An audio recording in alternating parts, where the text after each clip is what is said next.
আসসালামু আলাইকুম, সবাই কেমন আছেন? আলহামদুলিল্লাহ আমি ভালো আছি।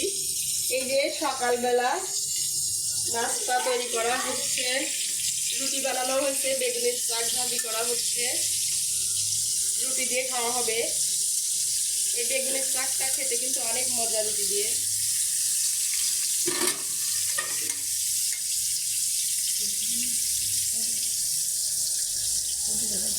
হ্যাঁ, রুটি দেখাচ্ছি টেবিলে। বেগুনের শাকটাই দেখাই সবাইকে। লোভনীয় বেগুনের শাক ভাজি, এই যে রুটি দিয়ে খেতে অনেক মজা কিন্তু।